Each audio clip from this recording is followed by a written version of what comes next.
The year 2022 has entered the record books for the two I's, interest rates and inflation. The United States saw the highest inflation in 40 years in 2022, while the Eurozone is seeing the highest inflation since the EU and the Euro were created. Both regions saw several months of near or over 10% inflation in 2022. Looking back, it's surprising why advanced economy central banks missed the price surge. Since March 2020, the US Fed had expanded its balance sheet from $4 trillion to $8.97 trillion at its peak in March 2022. Likewise, the European Central Bank expanded its money supply from $5 trillion to $10 trillion over the same period. This hugely excessive money supply was chasing fewer goods thanks to COVID dislocations and finally the Russia-Ukraine war, which led to a drastic fall in the supply, especially of wheat and gas, for a while. The Fed was the first to pivot. On November 29, 2021, Jerome Powell, for the first time, dropped the word transitory in his description of inflation. What followed was the fastest ever rate hikes in the history of the United States, Europe, and indeed most countries. The US Fed, starting in March, has raised rates by a cumulative 425 basis points this year to 4.25 to 4.5% by December. The ECB, European Central Bank, wasn't far behind in raising rates. It has raised rates 4 times by a cumulative 250 basis points. The Bank of England raised rates by 325 basis points, divided over 8 hikes, although it began hiking in 2021 itself.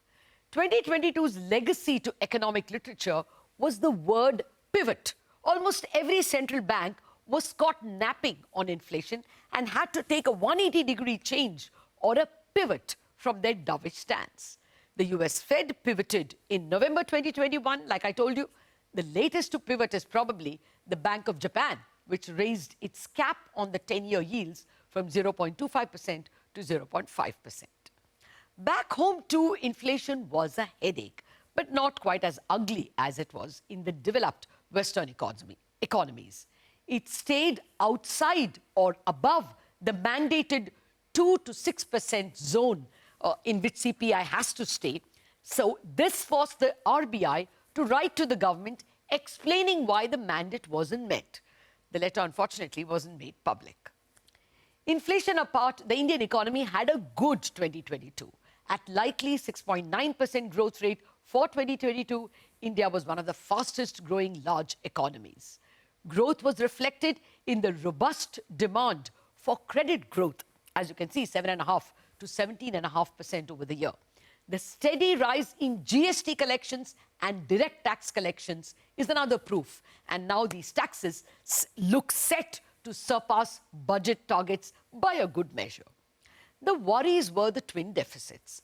While fiscal deficit at 6.4% for the central government and 2.6% for the states is the known devil, the one that sneaked up was the rise in current account deficit, triggered by a fall in exports, thanks to the global slowdown. Of course, crude prices was another reason.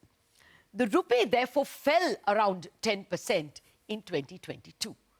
Now, if the I words, inflation and interest rates, dominated mindspace in 2022, the R word may dominate 2023. Recession, shallow or deep, is expected to hit the United States and Europe. The IMF forecasts global growth to slow from 6% in 2021 to 3.2% in 2022 and to 2.7% in 2023. At 2.7, it would be the weakest since 2001, except for the global financial crisis and the COVID-19 pandemic years. As a result, India's growth is also seen slipping to around 6% in 2023, but it may still be one of the fastest growing large economies. Now, that's the bright side. The dark side could be continued weakness in rural demand, lethargic private sector capex, and continued high fiscal deficit. Well, I began by saying 2022 is the year of the two I's, inflation and interest rates. 2023 may be the year of R or recession, harsh or mild. But ultimately, everything depends on the 3 C's: crude, COVID, and climate.